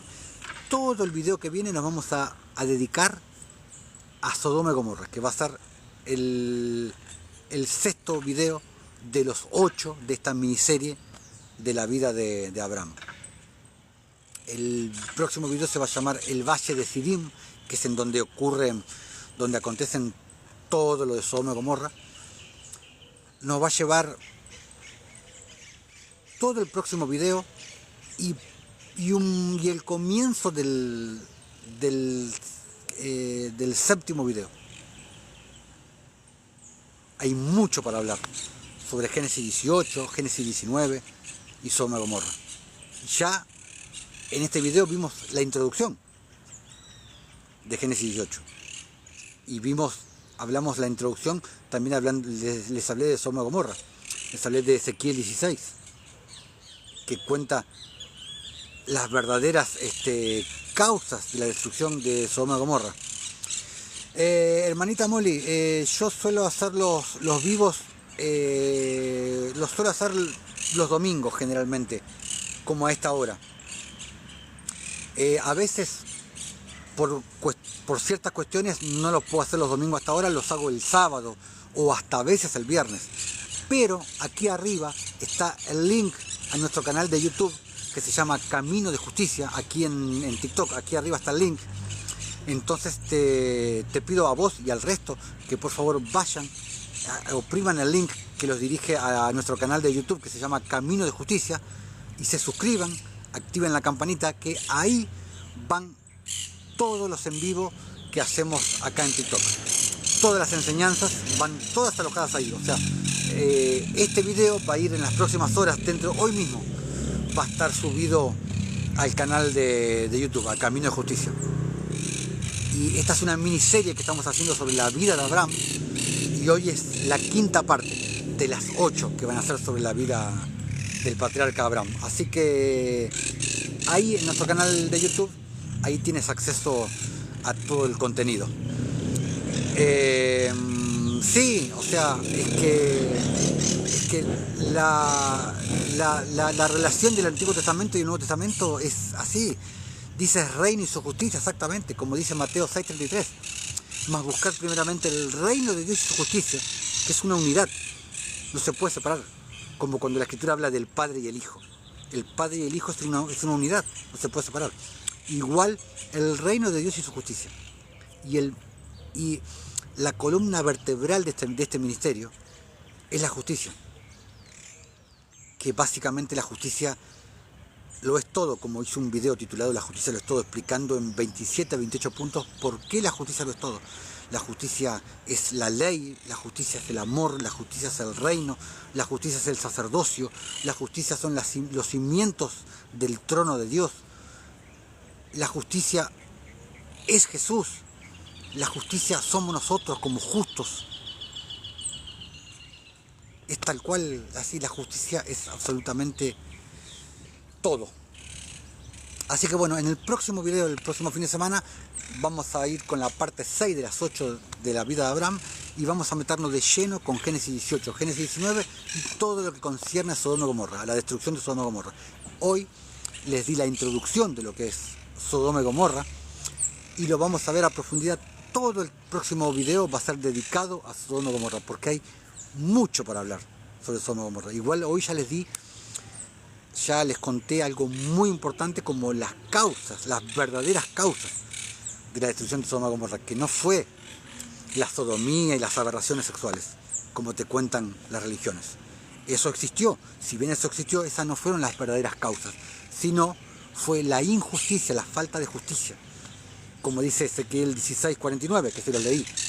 Esta fue la maldad de Sodoma tu hermana, soberbia, saciedad de pan, abundancia de ociosidad tuvieron ella y sus hermanas, y no fortalecieron la mano del afligido y del menesteroso. Esas fueron las verdaderas causas de la destrucción de las ciudades de la planicie. Y después, como consecuencia, las llevaron a inmundicia, a perversión y todo lo que ya conocemos, que es lo que todo el mundo conoce de Sodoma y Gomorra, que eran perversas sexualmente, sodomía y todo eso. Pero lo que verdaderamente enojó a Dios era la falta de caridad que tenían, la falta de misericordia, la falta de piedad, la falta de justicia. Ese fue el verdadero motivo que causó el enojo en Dios que provocó la destrucción. Exacto, hermanita, exacto.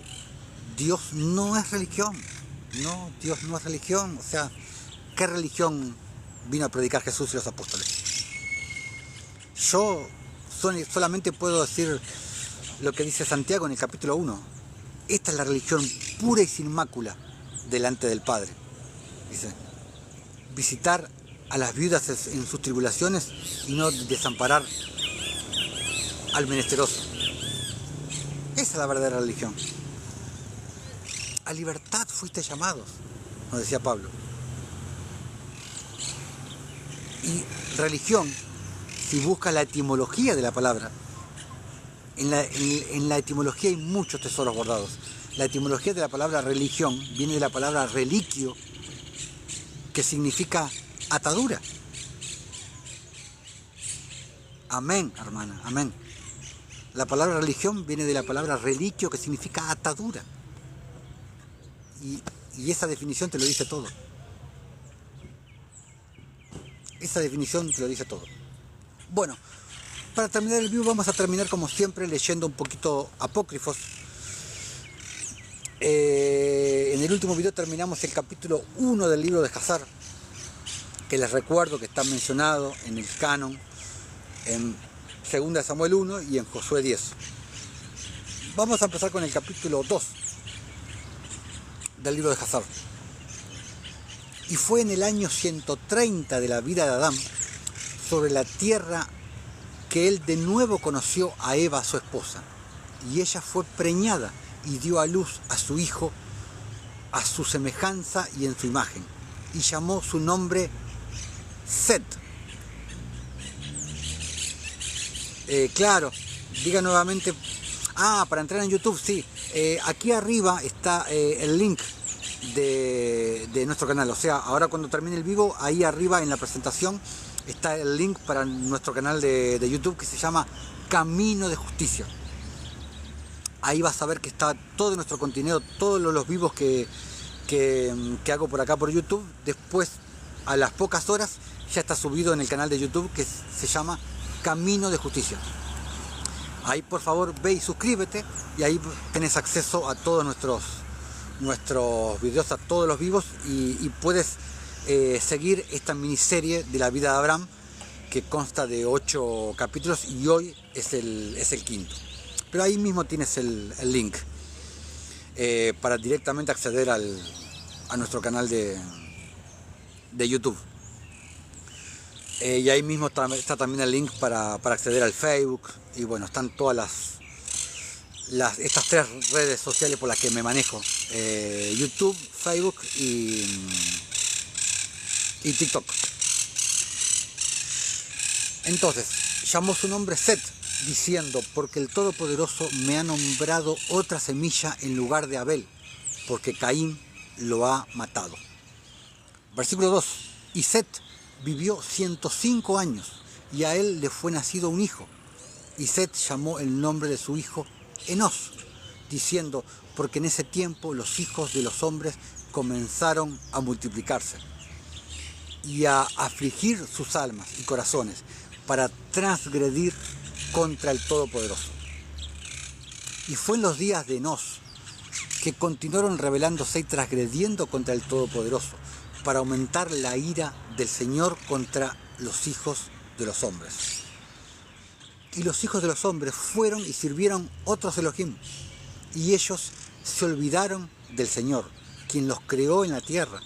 Y en esos días los hijos de los hombres hicieron imágenes de bronce y hierro, madera y piedra, y ellos se inclinaron y las sirvieron. ¿No te hace acordar a alguna religión?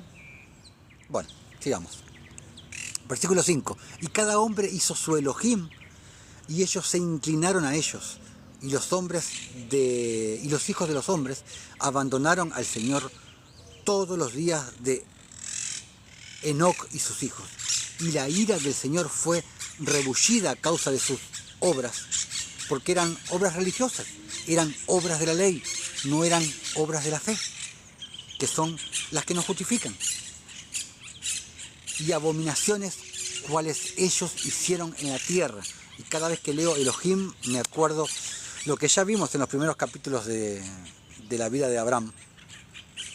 Cuando Abraham, en Ur de los Caldeos, cuando va a la casa de su padre, la casa de Taré, y termina destruyendo todos los Elohim que tenía Taré, que bueno, después ocasiona que Taré va y habla con Nimrod, y bueno, y Abraham termina en el horno de fuego.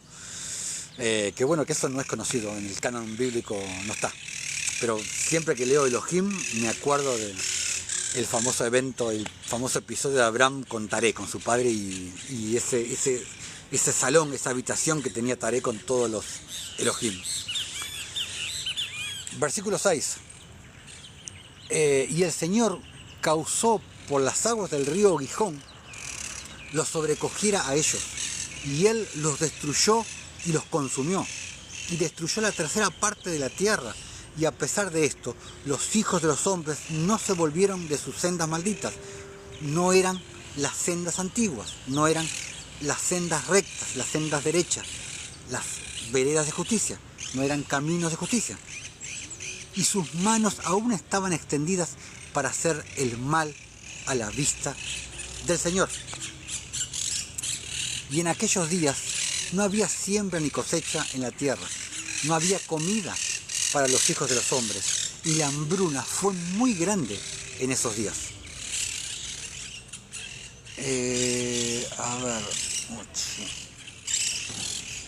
Y la semilla cual ellos plantaban en esos días se convertía en espinos, cardos y zarzas, porque desde los días de Adán había esta declaración referente a la tierra y la maldición del Todopoderoso, cual él maldijo la tierra a causa del pecado cual Adán pecó delante del Señor, y del pecado de Caín también, pero él maldijo a la tierra. Él maldijo a la tierra. A los que me mandan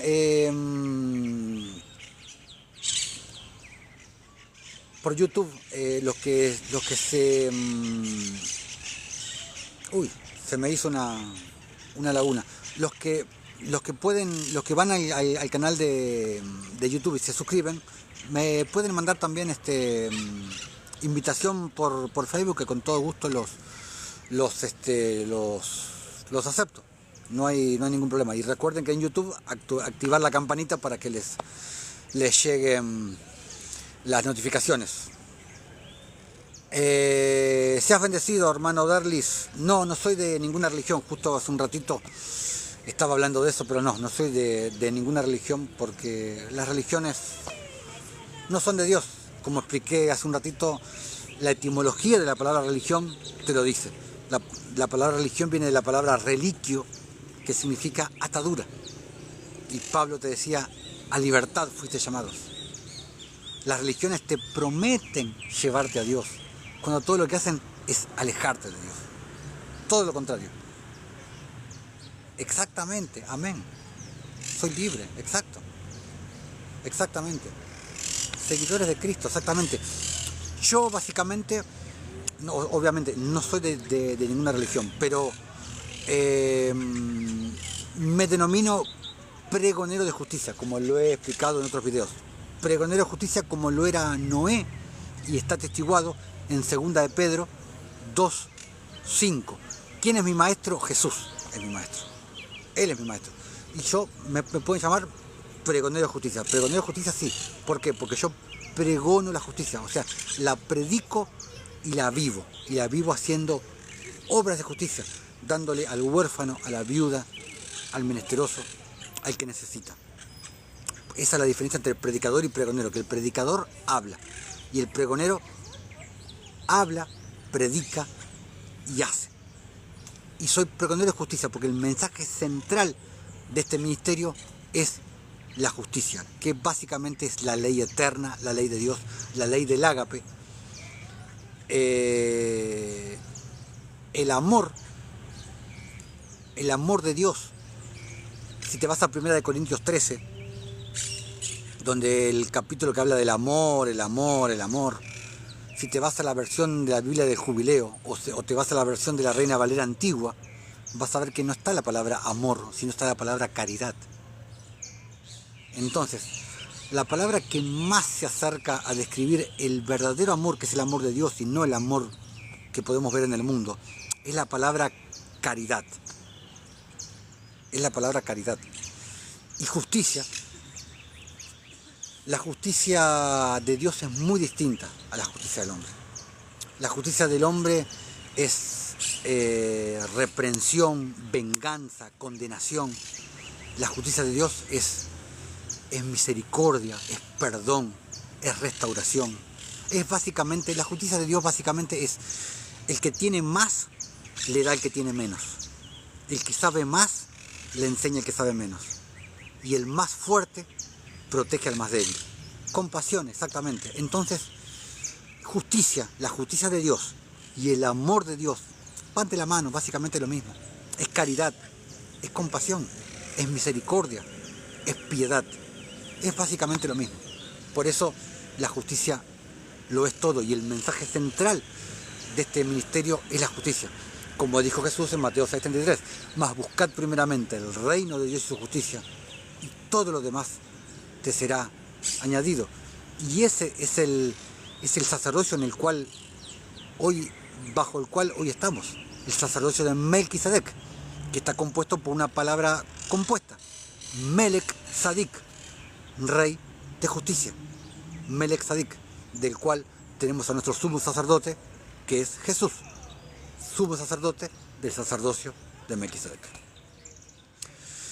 Bueno,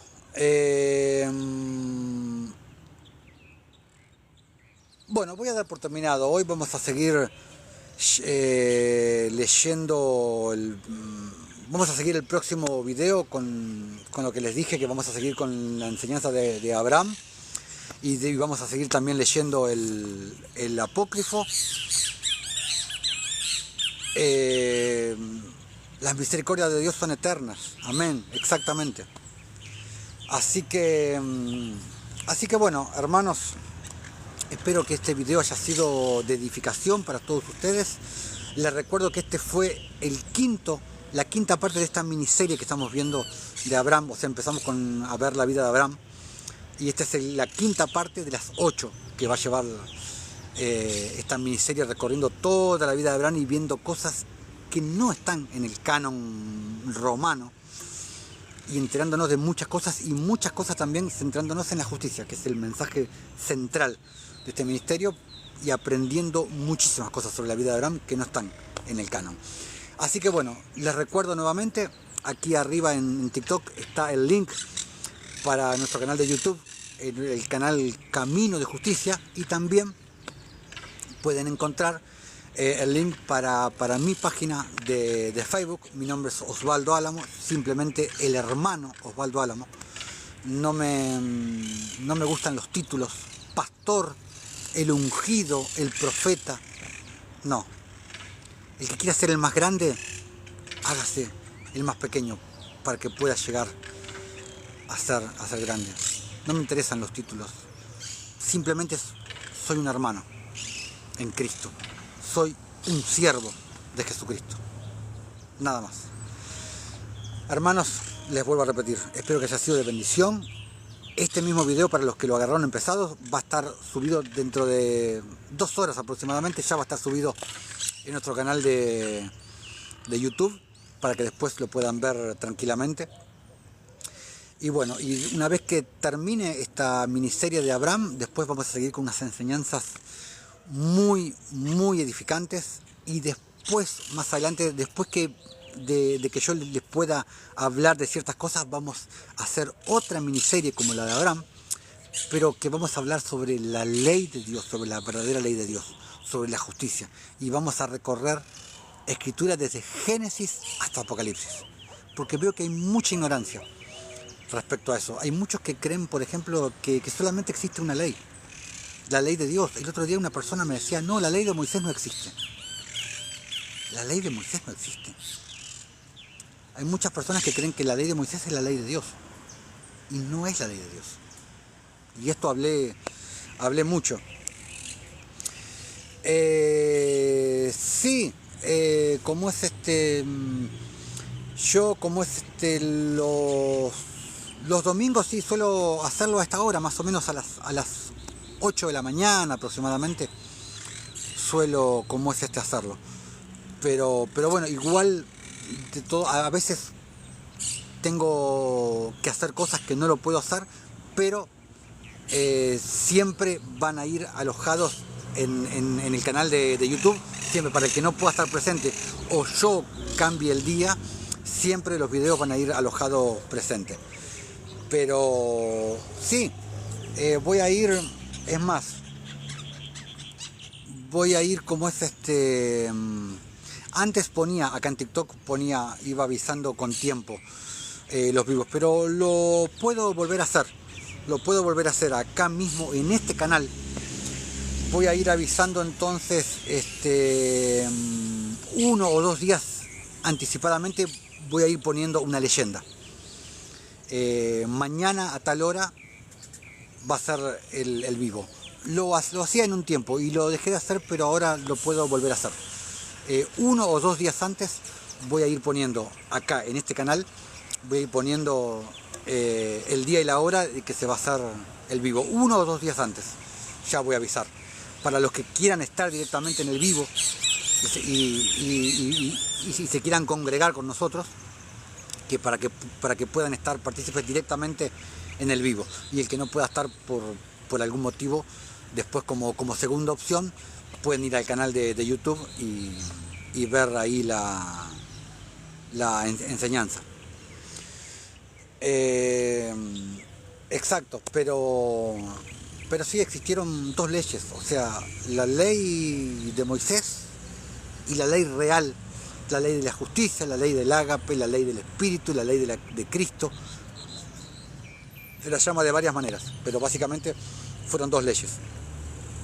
La ley real es la ley de la justicia, la ley eterna, y la ley de Moisés fue la ley del divorcio, le llamo yo. Fue la ley que rigió desde Éxodo 32 hasta que vino Jesús y murió por nosotros.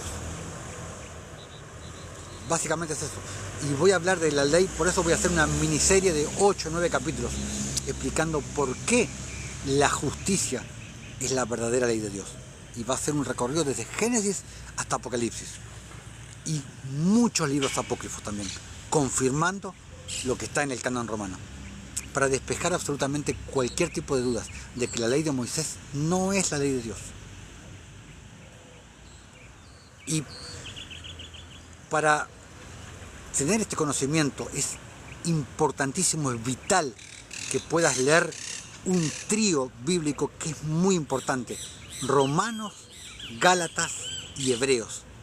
Es fundamental. En Hebreos te habla de la juxtaposición de los sacerdocios, el sacerdocio arónico levítico y el sacerdocio de Melquisedec. Te habla de los pactos, te habla de las leyes, porque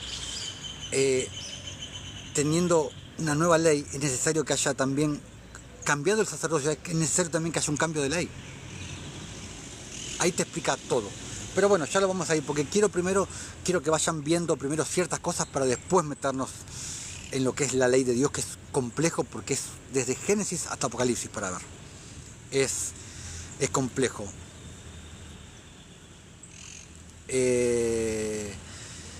Claro, no, pero la ley de Dios en realidad no son los 10 mandamientos con la ley de Moisés, con las 613 leyes.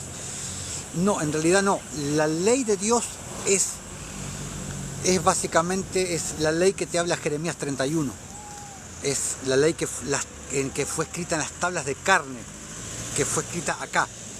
Los 10 mandamientos y las 613 leyes fue la ley de Moisés. La ley de Dios es la ley eterna, y por eso quiero hablarlo eso, pero primero quiero que vayamos viendo ciertas cosas para después, cuando desemboquemos en esa miniserie que vamos a hacer sobre la verdadera ley de Dios, para que ya hayan ciertos conocimientos para ahí poder ver y ver en profundidad cuál es la verdadera ley de Dios, que no tiene nada que ver con la ley de Moisés. La ley de Moisés fue la ley del divorcio, fue una ley castigo, porque el verdadero propósito de Dios era que, como está escrito en Éxodo 19, versículos 5 y 6, le dice Dios a Moisés: vosotros visteis cómo os saqué con alas de águila al pueblo de Egipto. Entonces, si vosotros oyereis mi voz y guardareis mi pacto, vosotros me seréis un reino de sacerdotes. Dice: porque mía es toda la tierra. Ahí Dios le dice a Moisés: vosotros me seréis un reino de reyes y sacerdotes. No le dijo que los iba a poner bajo un sacerdocio, bajo un sacerdote, como fue después en el sacerdocio arónico levítico. No, dijo que iba a ser un pueblo de reyes y sacerdotes. O sea, todos iban a estar llamados para ser reyes y sacerdotes. No iban a estar bajo un sacerdote, como fue después en el sacerdocio arónico levítico. Y esa fue la confirmación del pacto que se había hecho originalmente con Abraham 430 años antes. Lamentablemente después el pueblo cayó en Éxodo 32 con la fornicación del becerro, y ahí fue que Dios se divorcia del pueblo y les impone el sacerdocio arónico levítico, hasta que viene Jesús a reconciliarnos con el Padre. Y en el final se dará la boda del Cordero, donde Dios se estará recasando, por así decirlo, con la novia. Se estará casando con la novia. Después del divorcio, después de que Jesús nos vino a reconciliar con el Padre.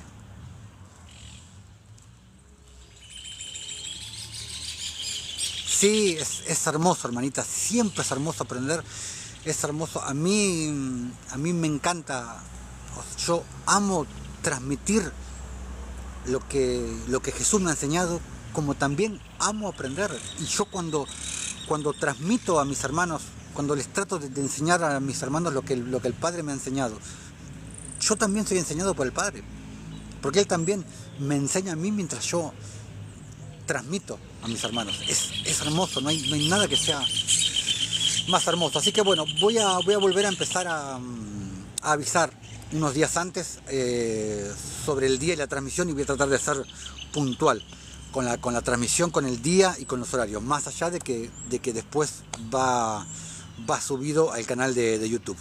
Así que bueno, hermanos, espero que haya sido de edificación esta enseñanza que vimos hoy. Y el próximo fin de semana vamos a volver con la sexta parte de esta miniserie que estamos viendo de Abraham. Y al término, cuando terminemos con la vida de Abraham, que nos va a dejar mucho, vamos a seguir con otras enseñanzas, que ya tengo preparadas otras enseñanzas que van a ser de muchísima edificación. Hermanos, sin más que decirles, sean bendecidos en el nombre de Jesús. La hermanita Molly, yo doy clase en casa en lo que el Señor me ayuda a mis hijos y nietos, y me agrada porque así puedo enseñar más en profundidad. Amén, hermanita. ¿De dónde eres, hermanita Molly? ¿De dónde eres? ¿De dónde nos estás hablando? ¿Desde dónde te estás congregando con nosotros? Venezuela. Amén. Hermoso, nuestro hermoso pueblo venezolano, que está pasando por tantas cosas, ¿no? Que ha pasado por tantas cosas que ha pasado. Tengo un hermano venezolano que, bueno, ahora se mudó un poquito más lejos, pero que está viviendo acá en Argentina. Pero sí, tengo gran cariño y gran respeto por nuestros hermanos venezolanos. Tengo una hermana también, una hermana en la fe, que vive en Venezuela, que también habla y es pregonera de justicia. También, exactamente. Dios está en la fe. Exactamente. Mi fe es grande. Amén. Gloria a Dios por esa palabra. Yo creo que Venezuela todavía tiene que ser un poquito más quebrantada. Eso es lo que yo creo. Venezuela tiene que ser un poquito más todavía quebrantada. Pero la liberación para Venezuela viene, porque el Señor no se ha olvidado de Venezuela. Por supuesto que no se ha olvidado. Exactamente, es un proceso por el que está pasando Venezuela, exactamente. Pero el Señor no se ha olvidado de Venezuela. Eso tenlo por seguro. Y el Señor va a redimir a Venezuela. Hermanos, ahora sí, me despido. Sean todos bendecidos en el nombre de Jesús, y hasta la próxima.